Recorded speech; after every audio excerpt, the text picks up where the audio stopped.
Bienvenidos comunidad pedagógica, iniciamos una nueva temporada de nuestro podcast del qué al cómo educativo. Antes de iniciar esta temporada estábamos con el equipo que planifica toda la producción de este podcast pensando en quién sería la persona, hombre o mujer, que venga acá al estudio y pueda inaugurar la segunda temporada. La vida es exacta y te va poniendo a las personas, te va haciendo conocer a las personas adecuadas. Y en una de las reuniones que tuvimos con el equipo de la Red Ecuatoriana de Pedagogía, pudimos coincidir con Paulina Salazar, quien actualmente es coordinadora de la zona 3 de educación. Y cuando conversamos no solo de los proyectos que queremos trabajar en el 2023, encontramos una faceta increíble de una mujer joven que está frente a la educación de 4 provincias, y decidimos en ese mismo momento que Pauli tenía que ser la mujer, la directora zonal y la persona que nos acompañe en la inauguración de la segunda temporada del podcast del qué al cómo educativo. Así que te damos la bienvenida, Pauli. Estamos muy contentos, felices, diría yo, de tenerte aquí, de poder contar contigo para la grabación, para la inauguración de esta segunda temporada. ¿Cómo estás? Encantada, muchísimas gracias por la invitación, qué lujo de programa y muchísimas gracias por tomarnos en cuenta también las personas que estamos dentro del ámbito administrativo y tener la posibilidad de hablar un poquito más allá de la silla o del escritorio. Así que encantada de estar aquí y a todas las personas que en este momento nos están acompañando, un abrazo inmenso. Perfecto, Pauli, cuéntanos de dónde eres, dónde naces. ¿Cómo son tus primeros pasos en la parte académica? ¿Dónde hiciste la escuela, el colegio, la universidad? Quisiéramos conocerte un poquito más desde tus raíces.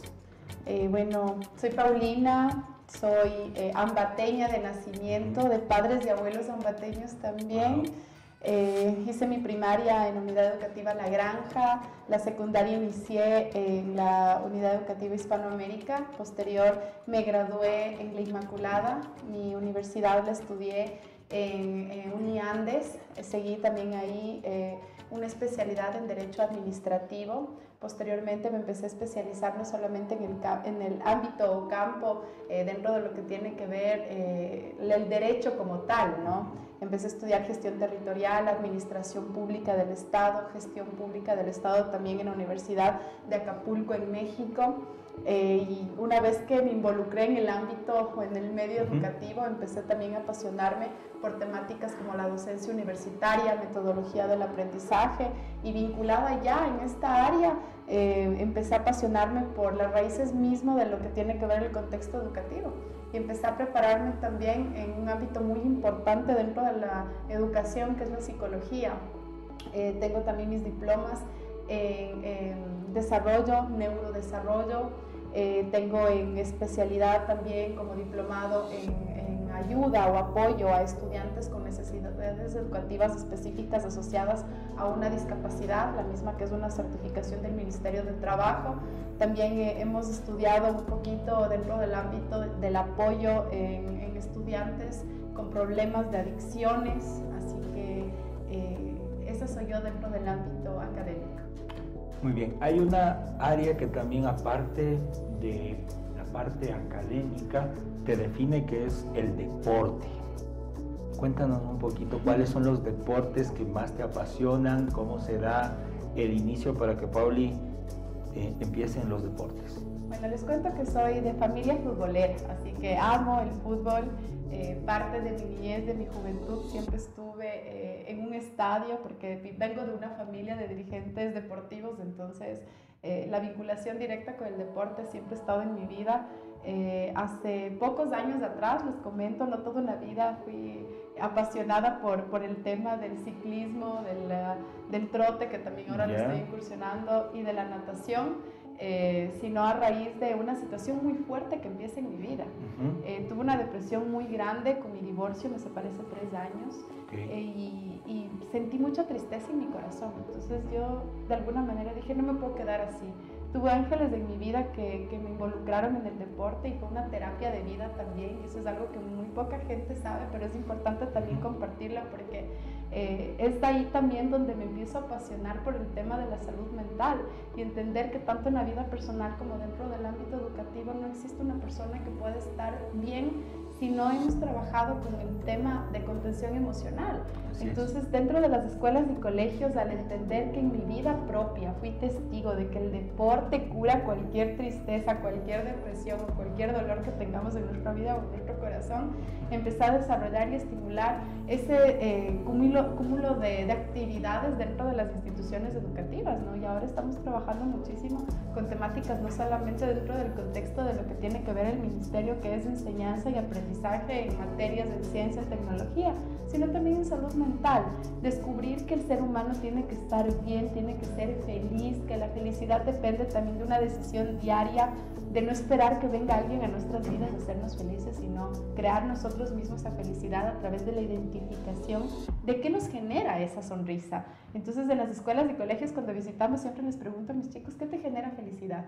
Y les pregunto si es que la música, el deporte, el arte, cualquier actividad que nos genere o nos regale una sonrisa, siempre va a estar bien para poder manejarnos dentro del contexto de la salud mental.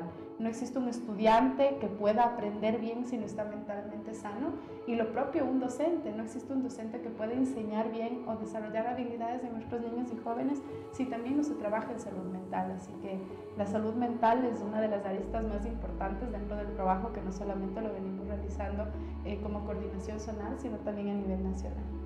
¿Por qué crees que la salud mental todavía es algo que cuesta a las personas exponerlo, ¿no? Porque quizás es parte de dar a conocer la vulnerabilidad y nadie quiere ser vulnerable.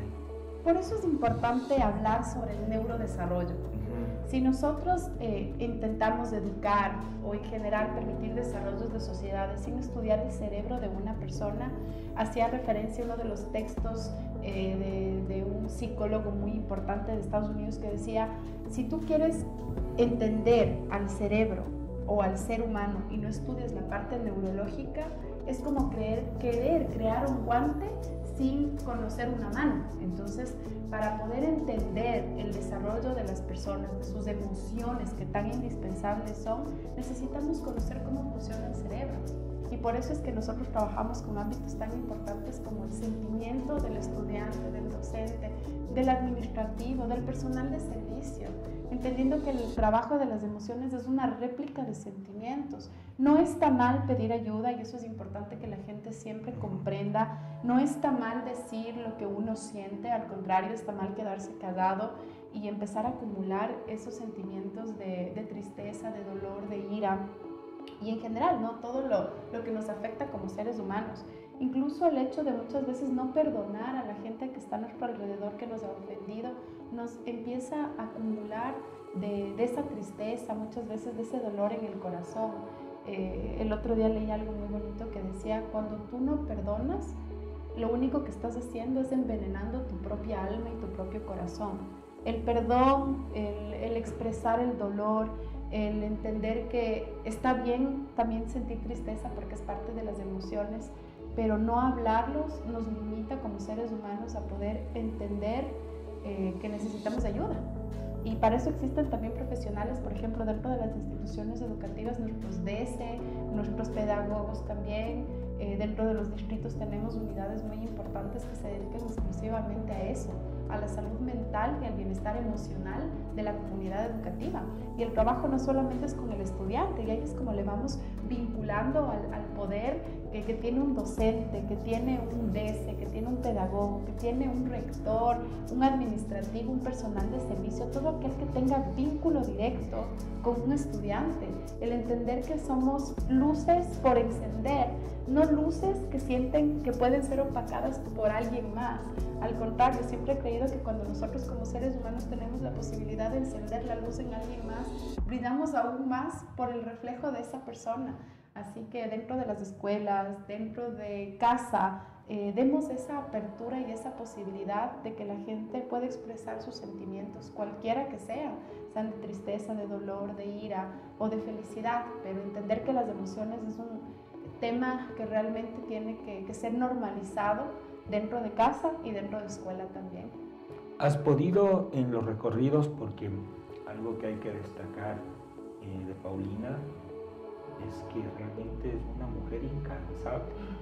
Y yo lo que he podido observar, porque veo tus redes sociales, es que realmente es una mujer muy activa en territorio, que no está esperando que le cuente, sino va al territorio a comprobarlo. Entonces, ¿has tenido experiencias? ¿Ves que hay una problemática real en el campo de acción, en la educación en nuestra zona con respecto a la salud emocional? Claro que sí, yo creo que en todos los hogares siempre va a haber alguna situación que podamos fortalecer. Yo creo que en todas las instituciones educativas lo propio, y ahí está lo que somos como servidores públicos. Y si me permites hacer un paréntesis, resaltar lo que es el docente para el estudiante. El docente muchas veces es el primero que identifica cuando un alumno tiene alguna problemática, y siempre que converso con mis profes, como les digo con mucho cariño, siempre les digo qué hay detrás de un niño que no cumple tareas, qué hay detrás de un niño violento, qué hay detrás de un niño que se duerme en clase. Buscar el porqué de la situación, más no el juzgar o atacar, y eso es algo que quiero resaltar en mis docentes, porque han hecho un trabajo maravilloso. Han hecho un trabajo incluso muchas veces de segundos padres para esos niños y esos jóvenes que de pronto están viviendo alguna situación en casa o en su comunidad interna y que muchas veces tienen miedo a expresarse.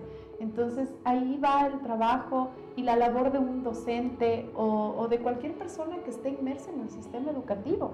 Como te mencionaba, una de mis pasiones también es la psicología, y estudiaba sobre la importancia de los coterapeutas, y les decía cómo ser un coterapeuta siendo maestro, cómo ser un coterapeuta siendo compañero de clase, cómo puedo yo ayudar desde el espacio en donde estoy para que alguien que necesite ayuda tenga ese respaldo. Y esa es la labor del docente, ¿no? Desarrollar esas habilidades en las personas que están a su alrededor. Así que a mis docentes que me están viendo les envío un abrazo inmenso, lo propio a mis DC, que hacen un trabajo maravilloso dentro de las instituciones, no solamente identificando, nosotros como ministerio tenemos rutas y protocolos bastante claros, pero dentro de ellos no solamente es la detección, sino también el acompañamiento y seguimiento, y en caso de ser necesario, la derivación a otras carteras de Estado, como el Ministerio de Salud Pública, para dar acompañamiento a ese niño o a esas familias dentro del ámbito psicológico o psiquiátrico, de ser el caso. Y evidentemente trabajar al 100 con talleres de prevención, que es lo más importante, hablar antes de que suceda, o si sucede, cómo actuar. Los talleres que nosotros estamos dando ahora como Ministerio de Educación son menos teóricos, más prácticos. ¿Qué tengo que hacer yo como docente cuando estoy detectando en un estudiante una situación de vulnerabilidad? ¿Qué tengo que hacer yo como estudiante cuando vivo en casa alguna situación de violencia? ¿A dónde tengo que llamar? ¿A quién tengo que acudir? ¿Qué tengo que hacer? ¿En dónde está Fiscalía? ¿En dónde está Junta Cantonal de Protección de Derechos? ¿En dónde está un distrito?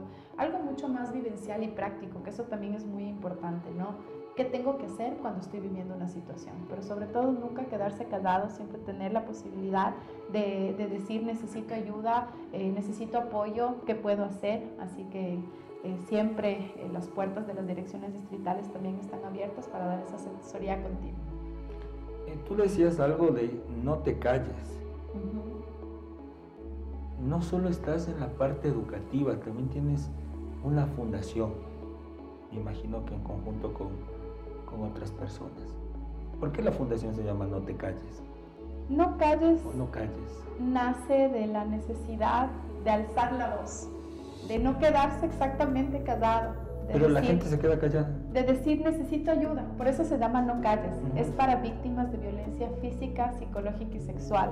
Hemos hablado mucho de la importancia de no normalizar actos de violencia, de no normalizar situaciones que atenten contra la integridad de un hombre, de una mujer, no necesariamente de mujeres. He tenido conversaciones con hombres que también han sido víctimas de cualquier tipo de violencia, y muchas veces incluso ellos se sienten de alguna manera afectados emocional y socialmente, porque no es común que un hombre pida ayuda por violencia. Pero por eso exactamente se llama la fundación No Calles, porque no hay que callar, tenemos que elevar nuestra voz, tenemos que gritar cuando necesitamos ayuda, porque no podemos permitir vivir en un círculo que afecta nuestra situación emocional, nuestra salud mental, nuestra salud física, nuestra economía incluso. Te comento que cuando visito las instituciones educativas siempre converso con los chicos, las chicas se acercan mucho donde mí, me empiezan a preguntar cosas y empiezo a hablar sobre la importancia y siempre les hago repetir, ¿no? Les digo, a ver, chicas, vamos a aprender 3 cosas en la vida. ¿Qué tenemos que hacer las mujeres especialmente? Estudiar, leer y trabajar mucho. Porque una mujer que estudia, que lee y que trabaja mucho se convierte en una mujer independiente. Y una mujer independiente se convierte en una mujer libre de crear, de pensar, de hacer, de actuar. Entonces, empezar a transformar la idea del niño, de la niña, de los jóvenes, entendiendo que debemos ser independientes para ser libres, es transformar y también es educar. ¿Qué te llevó a proponer en un momento de tu vida una fundación? O sea, ¿cuál fue el detonante que dijo, tenemos que crear una figura jurídica? La fundación es eso, y ya no solo bastaba quizás con el trabajo de Paulina. ¿Qué pasó? La necesidad de sensibilizar a la gente y de no permitir el normalizar violencia. Muchas veces dentro de casa normalizamos actos de violencia y eso no podemos permitir, porque todo acto que se permite se repite. Entonces ahí estamos personas que decimos no más, no más. Es importante que la gente entienda que también hay espacios en donde pueden ser ayudados. Te cuento que esta fundación ha brindado mucho apoyo ahora que estoy dentro del ámbito educativo a docentes, a estudiantes que han necesitado esa ayuda. Te cuento el caso en especial de 2 casos que me marcaron mucho. El uno de una docente que era víctima de violencia a gran escala, se le brindó asesoría jurídica gratuita, psicológica gratuita y posteriormente se le hizo un traslado a su lugar de origen. Y no hace mucho, de pronto es un mes, un poco más, que me llamó y me decía, gracias, soy feliz. Y yo creo que ese es el mejor regalo que podemos recibir, un Dios le pague, porque ahora la gente está bien, está sana, está con vida, está con trabajo. Yo creo que ese es el regalo más bonito. Y lo propio de una estudiante que vivió violencia sexual, ella no encontraba en qué desahogarse y dentro de un diálogo me decía, me gusta mucho el fútbol. Y yo le decía, vamos a entrenar en un lugar, yo te voy a llevar. Un club deportivo tomó la posta y ahora ella entrena ahí, juega ahí y es muy feliz por sus propias palabras. Su madre igual hace no mucho tiempo me llamó y me dijo, ganamos tal partido, nos fue súper bien, gracias. Y lloraba y me decía, gracias, porque esta es la fundación, el poder llegar a quienes más lo necesitan en el momento exacto. Siempre he creído que absolutamente todo lo que pasa en la vida es porque sí tiene que serlo. Hay 3 leyes en la vida, no sé si las has escuchado, las 3 leyes de la vida, y la primera es que siempre conocemos a las personas en el momento exacto que tenemos que conocerles, no antes ni después, sino en el momento exacto. La segunda es que siempre somos maestros o aprendices y va vinculada a la primera, ¿no? Porque con las personas que nos conocemos siempre o enseñamos o aprendemos. Y la tercera es que todas las cosas que nos pasan en la vida es porque sí tienen que serlo y es para dejarnos una lección, pero está en nosotros en aprenderlo, o si no muchas veces la vida nos repite ese tipo de situaciones, pero es porque no aprendimos la lección que nos quiso dejar. Así que no se nos olviden esas 3 lecciones para no repetir malos momentos en la vida. Total. Noto que siempre tienes como 3 preceptos, ¿no? Los anteriores eran los consejos a las estudiantes, ahora estas 3. ¿Te gusta el número 3? ¿Alguna cábala con el 3? En realidad me encanta el 8. ¿El 8? ¿Por qué? Me gusta el 8, desde que soy niña me encanta el 8 y empiezo a encontrar muchos significados a través del 8 también, como el otro día veía un 8 medio viradito y decía, qué lindo ese 8, ¿no? Veía en una revista y cuando ya tomo el libro o el texto, no era en realidad un 8, era el símbolo del infinito. Como el de la premiación del Mundial. Entonces, siempre va vinculado siempre podemos hacer algo más. es infinitas las posibilidades que tenemos de poder servir desde el espacio en donde estemos. Hoy Dios me ha puesto en un espacio que de pronto puedo llegar en el sistema educativo, pero siempre que voy a las escuelitas y hablo con mis profes, siempre les digo, de mí ni crean que se han librado, ni se van a librar. Yo termino mi espacio, mi cargo como coordinadora zonal, pero anhelaría siempre estar dentro de las aulas. Creo que la labor del docente es impresionante, lo que se puede llegar a hacer a través del vínculo directo con un estudiante, el entender que el docente es la corona más preciosa que tiene el Estado y así tiene que ser tratado, es la perla preciosa de la corona del Estado, así que eso es lo que a mí me encanta. El ámbito educativo es mi vida. Creo que encontré algo que no solamente me permite cumplir el ámbito administrativo educativo, sino realmente me permite ser feliz. Soy muy feliz desde el espacio en donde estoy, pudiendo servir a toda la gente que estamos sirviendo. Y no solamente lo hacemos dentro del ámbito educativo, ¿no? Sino también llegamos con un plus que es muy importante, el ámbito humanístico y la gestión y el servicio social. Hemos podido llegar a muchos niños y a muchas familias en situaciones de extrema pobreza y de vulnerabilidad para poder darles solo un poquito más de dignidad dentro de la sociedad. Así que esa es mi vida, esa es mi pasión y lo hago con mucho, mucho cariño, no solo porque es mi trabajo, sino realmente lo hago porque es un servicio que va vinculado desde el corazón. ¿Por qué decidiste estudiar Derecho y no Educación en primera instancia? ¿Por qué es tu título de pregrado el Derecho? Estábamos en el cole, estábamos a punto de graduarnos. ¿Por qué Derecho? Siempre he creído en que el mundo necesita mucha justicia. Y yo creo que la justicia no se basa netamente en seguir enunciando la norma. Yo creo que la justicia se basa mucho en dar a cada quien lo que le corresponde y lo que necesita.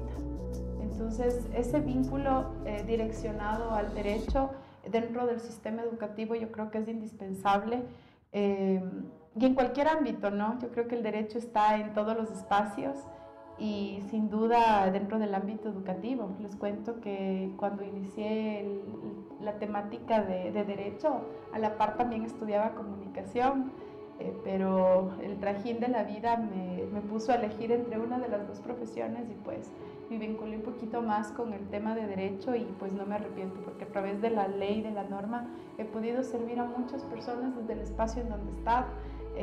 Dentro de mi experiencia, hace muchos años atrás, pude colaborar también en la fiscalía, trabajé en delitos sexuales y fue algo que realmente me marcó dentro de una experiencia de vida porque pude tener la posibilidad de estar con niños, con jóvenes, con personas que vivían situaciones de violencia sexual muy fuertes y también desde ahí empieza el tema del no calles, ¿no? Porque siempre que tenía la posibilidad a través del espacio en donde estaba en ese entonces de hablar con las víctimas e incluso con los presuntos culpables de este hecho,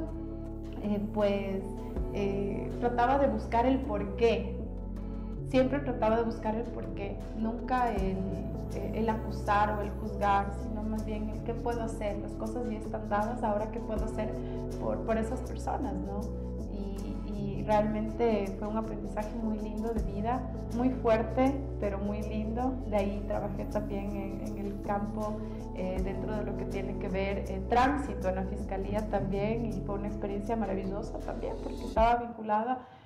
Me llevaban en ese entonces a hacer las autopsias de las personas que fallecían en los accidentes de tránsito y ahí también aprendí un montón sobre el cuerpo humano, sobre el cerebro, sobre los órganos, porque evidentemente al estar vinculada dentro del ámbito de la medicina empiezas por necesidad a aprender cómo es el cuerpo humano y cómo se desarrolla y de ahí también el cerebro y la importancia de trabajar con el ser humano como tal.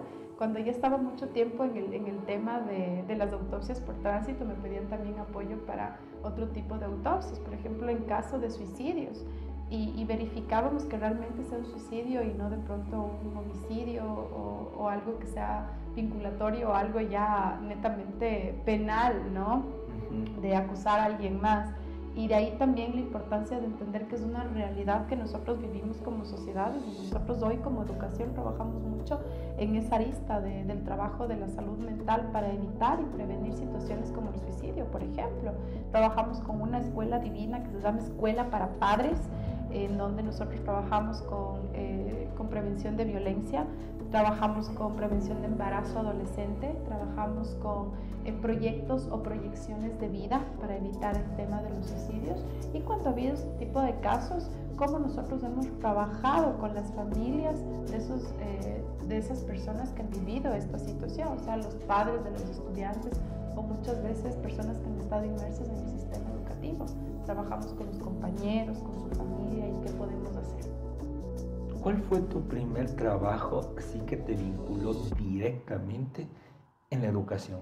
Porque nos has contado esta faceta del derecho y claro, siempre cuando tú hablas de la legalidad y creo que eso es bueno porque hay muchos problemas administrativos que tienen que ver con la legalidad que atraviesan los docentes, las instituciones educativas, y que tengamos una coordinadora zonal que tenga ese conocimiento pues y que pueda ser la voz en las diferentes instancias es fantástico. Yo creo que eso creo que es una impronta tuya.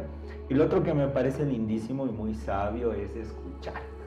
Yo creo que es cuando estás con muchas iras o con mucha bronca o con rabia y alguien te escucha, es el 50% de que todo va a mejorar, ¿no? Nunca se toman decisiones en caliente, siempre Sí. digo yo eso, y en realidad cuando pasa alguna problemática dentro del ámbito administrativo en alguna institución o de pronto en la zona o en algún distrito, nunca tomo decisión con cabeza caliente, jamás en la vida, siempre escucho, me retiro, me calmo y pienso qué es lo más pertinente.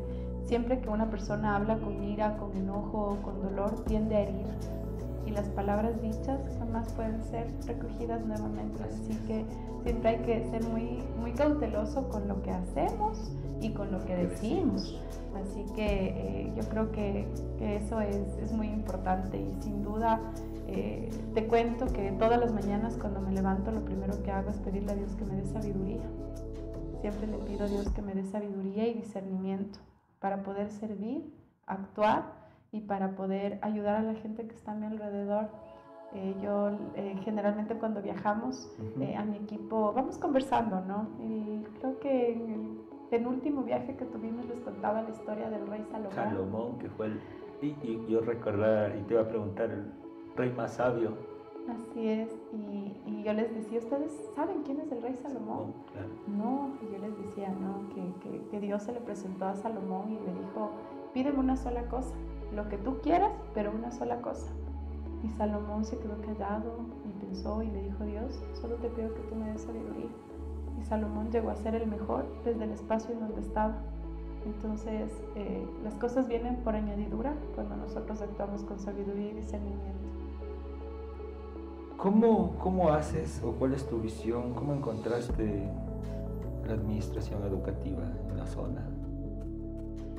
Fue un reto. Cogí una zona en terapia intensiva, se puede decir. En UCI. Estaban muchos procesos por darse. Fue un reto muy grande dentro del ámbito administrativo, pero sin duda todo se puede cuando uno se esfuerza. Y también cuando tiene un equipo maravilloso. Que está acá tras cámaras. También. Muy bien. Tengo gente maravillosa que me acompaña en el día a día, en las direcciones distritales, y yo creo que eso también es importante siempre mencionar, la gente que está en escritorio, ¿no? La gente que se queda en escritorio para que podamos hacer territorio. La gente que muchas veces no tiene una cara porque está sentada en un espacio donde no es visible, pero que trabaja 24/7, y eso es educación. A veces hacemos, como yo digo, minguitas de trabajo para poder llegar con procesos con dignidad educativa. ¿Y a qué me refiero con eso? Cuando nosotros administramos, y esa es mi especialidad, ¿no? La administración pública. estoy preparada dentro de mi perfil en porque gestión te has formado para eso. Así es, en gestión territorial y gestión pública del Estado. Entonces, el tener la posibilidad de administrar un espacio dentro del sector público es igual que una empresa. Necesita alguien que sepa de administración pública para ejecutar no solamente los procesos y proyectos que tenemos como ministerio, que son de suma importancia para lo que tiene que ver el ámbito académico, sino también qué pasa con los recursos del Estado. Tienen que ser netamente bien distribuidos, honestamente trabajados. Y eso es algo que hablábamos hace un momento, ¿no? Tomado de la mano de la legalidad y la moralidad. No podemos trabajar en otra arista. En un 100% nos hemos manejado con principios de cero corrupción, de cero tolerancia a procesos que no sean honestos y transparentes. Y eso es algo muy importante. Entonces, ahora y con alegría te cuento y les cuento a las personas que nos están acompañando, cuando yo recibí la coordinación zonal tenía la última calificación nacional y hoy tiene la mejor. Somos la mejor zona del país en el Ministerio de Educación y pues eso es un trabajo que nos ha tenido los 7 días de la semana y las 24 horas del día, pero lo hemos logrado. Y lo hemos logrado porque es nuestro deber y lo hemos logrado porque es nuestra responsabilidad administrativa y lo hemos logrado sobre todo por el amor a todos esos niños y a todos esos jóvenes que necesitan tener mejores infraestructuras, que necesitan tener mejor mobiliario, que necesitan tener uniformes, que necesitan tener cualquier insumo que sea necesario para tener una educación de calidad y calidez, que ese es el objetivo. Hablamos mucho de la calidad educativa, pero ¿qué estamos haciendo para poder transformarla? Y ahí va la transformación, iniciando desde el ámbito administrativo, siendo un funcionario público eficaz y eficiente. Cuéntame cómo haces, bueno, ¿cómo va a acabar este año? De ser terapia intensiva en nuestra zona a ser la mejor del país, la número 1. Perfecto. ¿Cómo haces para articular que con la empresa privada de forma tan eficiente de poder, es que yo te veo que entregas infraestructura, que entregas kits, que entregas inversión en el ámbito de tecnología? ¿Cómo se te da para tocar puertas? El Apadrino una Escuela es uno de los proyectos que yo creo que son de mis favoritos dentro del Ministerio de Educación. El poder llegar con el apoyo de la empresa privada al sector público también es algo maravilloso. El entender que la educación es una temática de corresponsabilidad social, el entender que no necesitamos muchas veces millones de dólares para poder llegar, el entender que con una mochila, con un insumo tecnológico cambiamos la vida de un niño y de la familia de ese niño también. Yo creo que empieza a transformar la vida también de los gerentes de las empresas. Y realmente ahora te cuento, he trabajado durante todos estos años con temáticas de gestión social que ahora que estoy en la zona me llaman las empresas y me dicen, Paula, este año también le vamos a colaborar por ejemplo, ahora que estamos en la época de la Navidad, le vamos a colaborar con kits escolares, le vamos a colaborar con caramelos, ¿cuántos necesita? ¿Cómo están sus proyectos? Y yo me reía porque les decía en la última videoconferencia a mis directores, o sea, que yo les voy a ganar en conseguir los insumos para iniciar este proyecto Navidad, ¿no? Y ese ha sido, hemos conseguido muchísimo apoyo de la empresa privada que ha sido realmente espectacular. Hemos invertido como gobierno nacional en mejoras en infraestructura, pero por ejemplo hemos tenido apoyo en la empresa privada en la implementación de equipos tecnológicos en esas escuelas. Hemos tenido el apoyo de la empresa privada en recibir mochilas y kits escolares. El Apadrino una Escuela es un proyecto realmente hermoso que todas las personas que nos están escuchando pueden sumarse, si así ustedes lo desean, pueden acercarse a la dirección distrital más cercana a su jurisdicción territorial y tener la posibilidad de decir, yo también quiero servir, yo también quiero ayudar, yo también quiero llegar. ¿Y cómo nace el Apadrino una Escuela? ¿Tú tienes el contexto histórico de cómo se gesta este proyecto? El nombre como tal, el Apadrino una Escuela, nace con este gobierno, pero les comento que es algo que se viene trabajando mucho en territorio desde siempre, ¿no? Desde encontrar la necesidad. ¿Antes de este gobierno o en este gobierno? Sí. El Apadrino una Escuela nace en este gobierno. En este gobierno. Sí, nace en este gobierno. ¿Y nace acá por la zona 3 o...? Es un proyecto nacional, pero es importante también comentar que antes del Apadrina una Escuela, nosotros teníamos como distrito un proyecto bastante similar. Cuando eras directora de Ambato 1. Sí, pusimos un proyecto que se denominaba Apadrina un Futuro, en donde a través del trabajo territorial, del contexto de la pandemia y de muchos niños que no tenían insumos tecnológicos para poder recibir clases de manera virtual, empezamos a recolectar primero esos insumos dentro de casa, ¿no? Tengo una computadora que no le doy mucho uso y está en perfecto estado, lleguemos a esta familia. Tíos, amigos, familiares que decían, te puedo colaborar con esta tablet porque en realidad le damos muy poco uso y está en perfecto estado, sumémonos. Y yo creo que lo importante siempre ha sido de pronto tener la posibilidad de ayudar a las personas que estén a nuestro alrededor, el entender que muchas veces estamos en un espacio y es exclusivamente porque tenemos que servir y tratar de buscar la manera. Muchas veces se ponen nombres a proyectos o programas, pero yo creo que siempre está innato dentro del ser humano el poder colaborar y el poder servir. ¿Cómo se hace a escala nacional? Inicia en Ambato 1, con el Apadrina se mantuvo, pero varió el apellido, si se puede decir, el Apadrina una Escuela.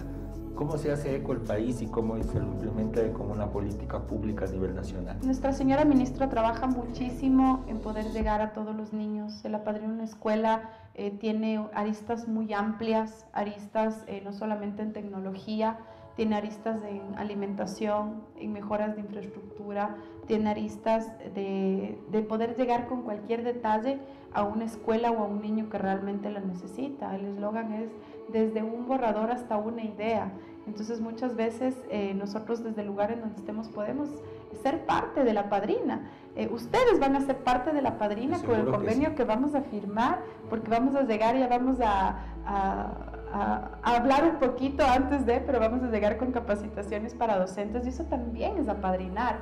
Evidentemente no estamos llegando con un insumo físico, pero sí estamos llegando con algo que es muy importante, que es una capacitación, y eso también es inversión y eso también es recurso en tiempo, en dinero, así que eso también es apadrinar.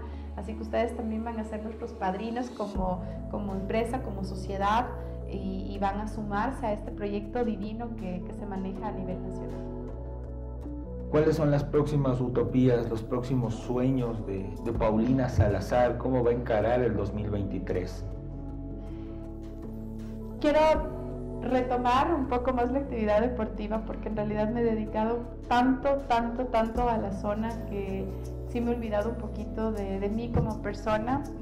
Eso sí es algo que es una de mis metas y mis propuestas del próximo año, fortalecer un poquito más en lo que tiene que ver el ámbito deportivo y personal, porque siempre he considerado que para uno poder dar lo mejor, tiene que ser lo mejor y darse lo mejor también. Entonces me voy a dedicar un poquito más de tiempo, porque en realidad he entregado demasiado mi vida a lo que tiene que ver el trabajo en la zona. Evidentemente porque así se ha necesitado, pero el próximo año sí nos vamos a dedicar un poquito más, así sea el fin de semana, pero a continuar con actividad deportiva y sin duda seguirnos preparando, seguirnos inscribiendo en talleres, cursos, seminarios, maestrías, diplomas, todo lo que sea necesario para poder tener un mejor contexto dentro de lo que tiene que ver el aprendizaje y poder replicar eso cuando tengo la posibilidad de conversar en las instituciones educativas. Perfecto. Bueno, yo te agradezco, ha sido pues realmente unos minutos que hemos podido compartir. No saben, hemos estado muy pendientes de la agenda de Pauli para poder cuadrar un espacio, tiempo en el cual podamos coincidir, porque justamente queríamos tener la faceta de una mujer que es muy cálida, como ustedes pueden notar, muy inteligente, Pauli. Yo aspiro que el universo, que Dios te bendiga en todo lo que tú hagas, que como ustedes lo han podido ver, algunos lo van a ver en YouTube, otros lo van a escuchar por Spotify o por canales de podcast. Teníamos una coordinación zonal que necesitaba liderazgo, que necesitaba poder ejecutar utilizar de mejor manera las partidas presupuestarias para generar eficiencia en la parte administrativa y pasar de ser una zona que estaba un poquito invisibilizada ahora a liderar procesos. Enhorabuena también porque vemos mucha juventud. Conversábamos antes de iniciar el podcast, la entrevista, que Pauli puede ser muy seguramente la mujer más joven que ha asumido la coordinación zonal, y eso tiene un doble mérito: ser mujer y ser joven en una sociedad que muchas veces privilegia lo contrario. Es realmente un proceso de progreso social y estamos muy contentos por ello. Cuenta con nosotros para seguir impulsando procesos de transformación y pues sí, como lo comentaba, estamos a poco tiempo, quizás en este o el próximo año, de firmar un convenio que nos permita justamente brindar capacitación a toda la zona. Creo que estamos asumiendo nuevas generaciones, liderazgo, y creo que un pilar fundamental para que las sociedades puedan mejorar radica en los procesos educativos. Y dos cosas que creo que nos dejó bastante claro Pauli: no solo es la educación, sino es la salud emocional y también la parte de el tema de no te calles, ¿no? Del tema de la violencia. Que existe violencia, que está invisibilizada, que muchas veces no se la quiere comentar, pero bueno, vemos que hay un proyecto muy interesante que se gesta desde la Coordinación Zonal 3, que justamente quiere trabajar no solo el ámbito educativo, sino toda la arista emocional y de violencia que atraviesa nuestra sociedad, y eso realmente es fascinante, es progresista. Y con Paulina Salazar pues damos apertura a esta segunda temporada en nuestro podcast. Te agradezco infinitamente y no sé si deseas compartir algún mensaje final para todas las personas que van a ver de seguro o escuchar este podcast y que en muchos ya te conocen, en otros casos te van a conocer. Puedes transmitirle el mensaje que tú consideres oportuno. Gracias, encantada de haber tenido la posibilidad de compartir este momento, este espacio el día de hoy. Decirles que como Ministerio de Educación siempre vamos a tener las puertas abiertas para que toda la comunidad educativa sea parte de estos procesos, de estos cambios, de estas innovaciones educativas que están tan necesarias para mejorarnos como sociedades. Decirles que tenemos proyectos maravillosos a los que ustedes también se pueden sumar, cambiar y transformar vida junto a nosotros y entender sobre todas las cosas que estamos en un espacio que podemos siempre servir y ayudar. Entender que como docentes ustedes dentro del aula tienen la posibilidad de desarrollar esas habilidades que tan necesarias son en nuestros niños y en nuestros jóvenes. Entender que como padres podemos ser parte de este proceso y buscar que tengamos hijos felices, que yo creo que es lo que todos como padres anhelamos y soñamos. Y entender que como funcionarios o servidores públicos estamos exactamente para eso, para servir y no cansarnos de servir y ayudar. Enviarles un abrazo inmenso, decirles que siempre trabajemos no solamente de mente a mente, sino de corazón a corazón. Gracias por esta invitación. Perfecto. Con nosotros Paulina Salazar, coordinadora zonal 3 del Ministerio de Educación. Nos veremos en un próximo episodio de nuestro podcast del qué al cómo educativo. En cualquier lugar, a cualquier hora que vean este podcast, recuerden que la educación es la base para cambiar sociedades. Hasta luego.